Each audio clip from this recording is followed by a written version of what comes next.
سبا، فاتر۔ یہ دونوں صورتیں اپنے مضمون کے لحاظ سے توأم ہیں۔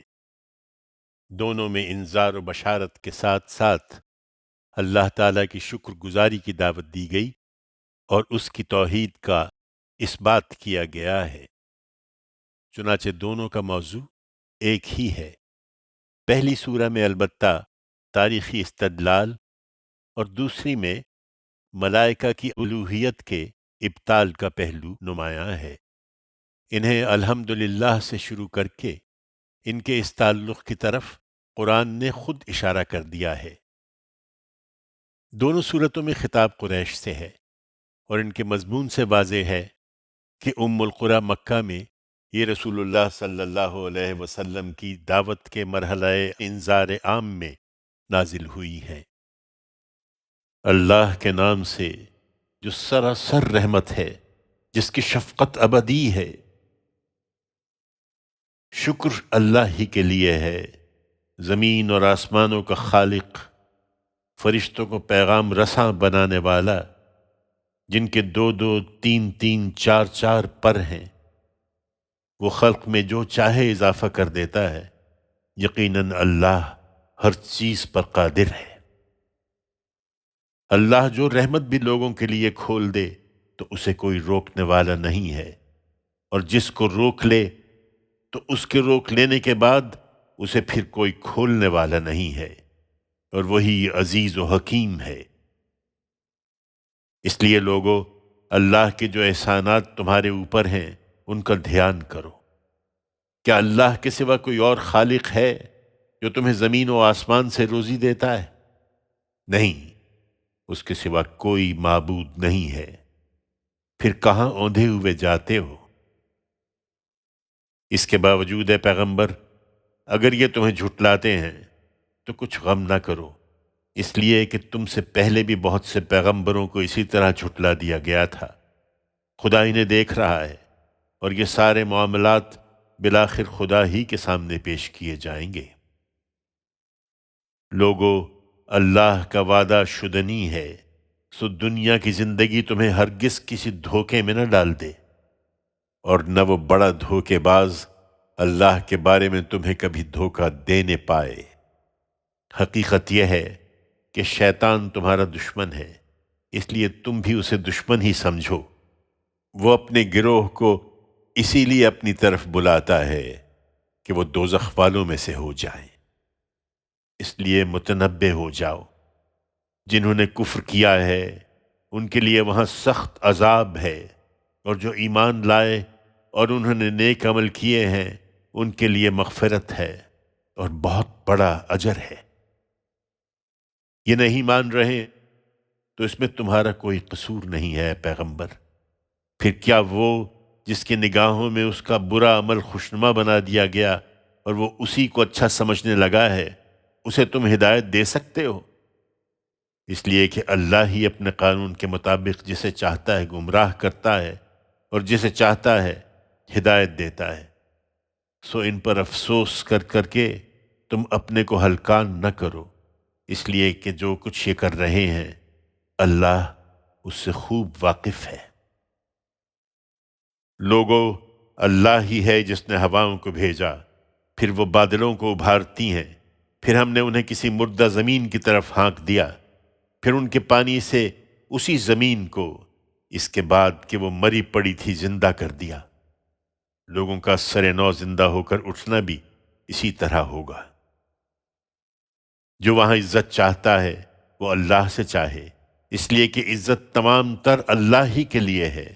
اسی کی جناب میں پاکیزہ کلام پہنچتا ہے اور اچھا عمل اسے اوپر اٹھاتا ہے، اور جو لوگ بری تدبیریں کر رہے ہیں ان کے لیے سخت عذاب ہے، اور ان کی سب تدبیریں بالآخر غارت ہو کر رہیں گی۔ اور لوگو، اللہ نے تمہیں مٹی سے پیدا کیا، پھر پانی کی بوند سے، پھر تمہیں جوڑے جوڑے بنایا ہے۔ اس کے علم کے بغیر نہ کوئی عورت حاملہ ہوتی ہے نہ بچہ جنتی ہے، اور کسی عمر والے کو نہ عمر دی جاتی ہے اور نہ اس کی عمر گھٹائی جاتی ہے، مگر وہ بھی ایک کتاب میں لکھی ہوتی ہے۔ ان میں سے کسی کام کے لیے وہ کسی کی مدد کا محتاج نہیں ہے۔ حقیقت یہ ہے کہ اللہ کے لیے یہ آسان سی بات ہے۔ یہ دنیا مجموعہ ازداد ہے جس میں وہی توافق پیدا کرتا ہے۔ تم غور کرو، دونوں دریا یکساں نہیں ہیں۔ ایک میٹھا ہے، پیاس بجھانے والا، پینے کے لیے خوشگوار، اور ایک کھاری، کڑوا ہے، اور تم دونوں سے تازہ گوشت حاصل کر کے کھاتے ہو اور زینت کا سامان نکالتے ہو جس کو پہنتے ہو، اور کشتیوں کو دیکھتے ہو کہ اسی پانی میں اس کا سینہ چیرتی ہوئی چلی جا رہی ہیں، اس لیے کہ دور دراز علاقوں میں تم اللہ کا فضل تلاش کرو، اور اس لیے کہ اس کا شکر ادا کرو۔ وہ رات کو دن میں داخل کرتا ہے اور دن کو رات میں داخل کرتا ہے، اور سورج اور چاند کو اس نے مسخر کر رکھا ہے۔ دونوں ایک بندھے ہوئے وقت کے لیے چل رہے ہیں۔ یہی اللہ تمہارا پروردگار ہے، اسی کی بادشاہی ہے، اور جنہیں تم اس کے سوا پکارتے ہو وہ کھجور کی گٹھلی کے ایک چھلکے کے بھی مالک نہیں ہیں۔ تم انہیں پکارو گے تو وہ تمہاری پکار نہ سنیں گے، اور اگر سنیں گے بھی تو تمہاری فریاد رسی نہ کر سکیں گے، اور قیامت کے دن تمہارے شرک کا انکار کر دیں گے۔ تمہیں ایک باخبر کی طرح کوئی دوسرا یہ حقائق نہیں بتائے گا۔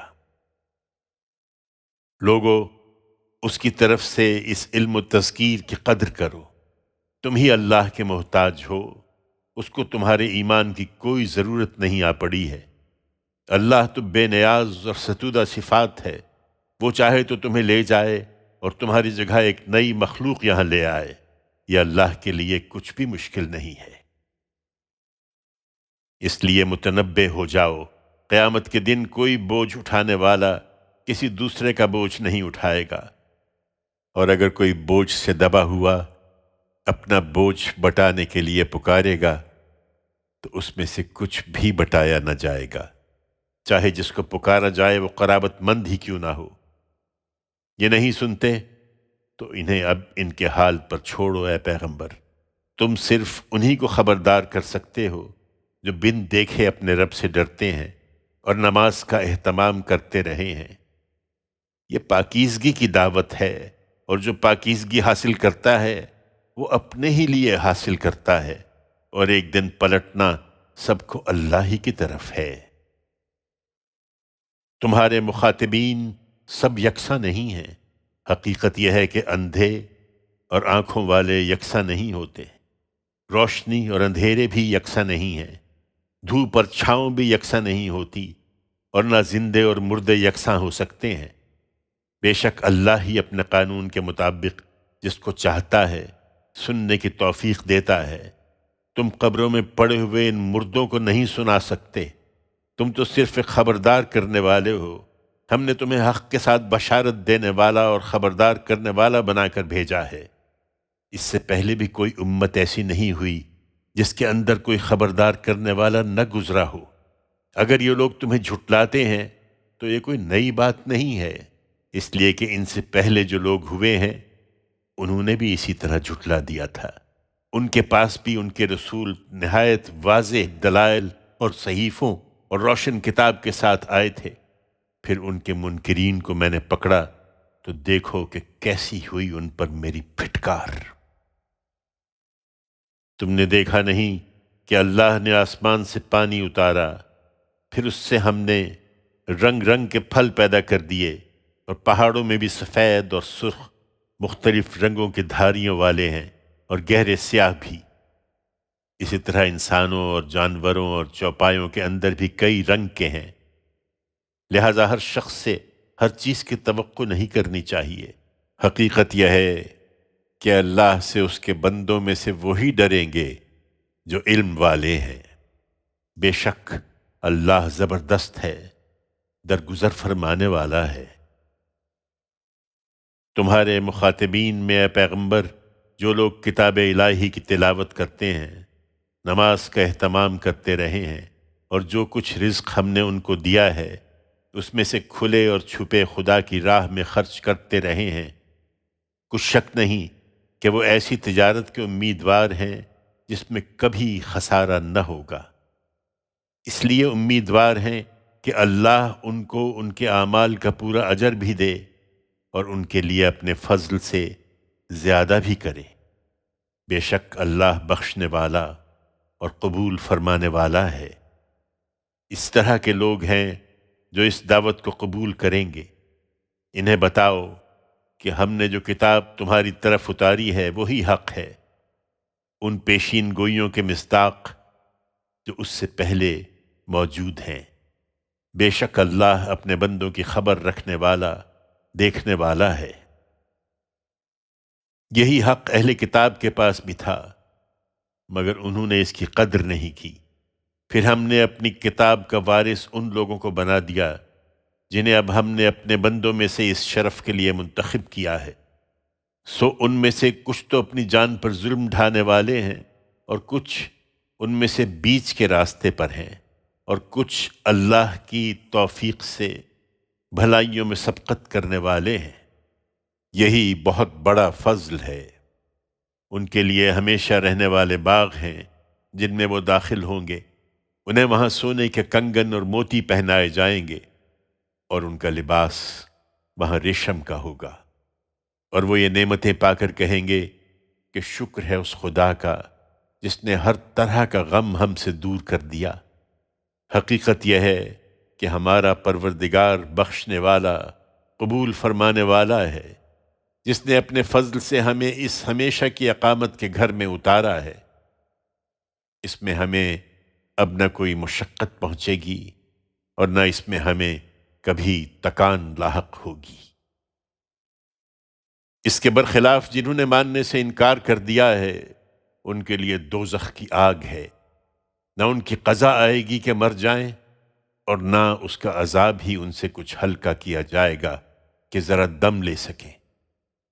ہر ناشکرے کو ہم ایسی ہی سزا دیتے ہیں، وہ اس میں چلائیں گے کہ اے ہمارے رب، ہم کو نکال لے، اب ہم نیک عمل کریں گے، ویسے نہیں جیسے ہم اس سے پہلے کیا کرتے تھے۔ کیا ہم نے تمہیں اتنی عمر نہ دی تھی کہ جو یاد دہانی حاصل کرنا چاہے وہ اس میں یاد دہانی حاصل کر سکتا تھا؟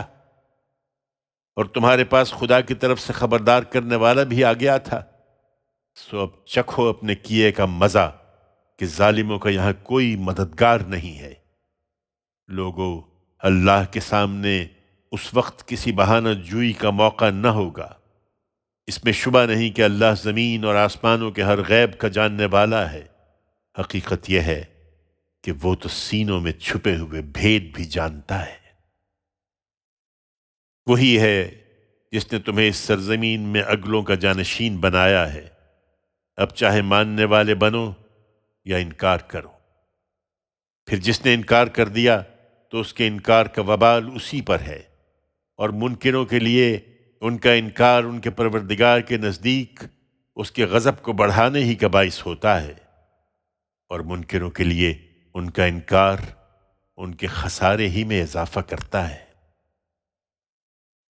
ان سے کہو، ذرا تم دیکھو تو اپنے ان شریکوں کو جنہیں تم خدا کے سوا پکارتے ہو، مجھے دکھاؤ کہ انہوں نے زمین میں کیا بنایا ہے، یا آسمانوں کے بنانے میں ان کی کوئی حصہ داری ہے، یا ہم نے ان کو کوئی کتاب دی ہے کہ وہ اس کی کوئی واضح دلیل رکھتے ہیں؟ ہرگز نہیں، بلکہ یہ ظالم ایک دوسرے سے صرف دھوکے کی باتوں کا وعدہ کر رہے ہیں۔ تم سمجھتے ہو کہ یہ خدا کی گرفت سے تمہیں بچا لیں گے؟ حقیقت یہ ہے کہ اللہ ہی زمین اور آسمانوں کو تھامے ہوئے ہے کہ وہ ٹل نہ جائیں، اور بالفرض وہ ٹل جائیں تو اللہ کے بعد کوئی دوسرا ان کو تھامنے والا نہیں ہے۔ تم ان کے اندر اطمینان کے ساتھ بیٹھے ہو تو یہ اس کی دی ہوئی مہلت ہے۔ اس میں شبہ نہیں کہ وہ بڑا حلیم اور درگزر فرمانے والا ہے۔ یہ اس سے پہلے خدا کی کڑی کڑی قسمیں کھاتے رہے کہ اگر ان کے پاس کوئی خبردار کرنے والا آیا تو یہ دوسری ہر قوم سے زیادہ ہدایت قبول کرنے والے ہوں گے۔ پھر جب ان کے پاس ایک خبردار کرنے والا آ گیا تو زمین میں اپنے کو بڑا سمجھنے کی وجہ سے اس کے آنے نے ان کی بیزاری اور ان کی بری چالوں کے سوا کسی چیز میں اضافہ نہیں کیا، اور بری چال تو بالآخر اسی کو گھیرتی ہے جو بری چال چلتا ہے۔ سو اب یہ اسی سنت کے ظہور کا انتظار کر رہے ہیں جو اگلوں کے لیے ظاہر ہوئی تھی۔ یہی بات ہے تو تم خدا کی اس سنت میں ہرگز کوئی تبدیلی نہ پاؤ گے، اور نہ خدا کی اس سنت کو کبھی ٹلتا ہوا دیکھو گے۔ کیا یہ زمین میں چلے پھرے نہیں کہ دیکھتے کہ ان لوگوں کا انجام کیا ہوا جو ان سے پہلے گزرے ہیں؟ درا حال ہے کہ وہ قوت میں ان سے کہیں بڑھ کر تھے۔ لوگوں، کوئی چیز ایسی نہیں کہ خدا کو عاجز کر دے، نہ زمین میں اور نہ آسمانوں میں۔ اس میں شک نہیں کہ وہ سب کچھ جانتا ہے، بڑی قدرت والا ہے۔ لہٰذا ایک دن یہ بھی پکڑے جائیں گے۔ لوگوں کو ان کے اعمال پر اگر اللہ فوراً پکڑتا تو زمین کی پشت پر کسی جاندار کو باقی نہ چھوڑتا، مگر وہ انہیں ایک مقرر مدت تک مہلت دیتا ہے، پھر جب ان کی مدت پوری ہو جاتی ہے تو لازماً پکڑتا ہے، اس لیے کہ اللہ اپنے بندوں کو دیکھنے والا ہے۔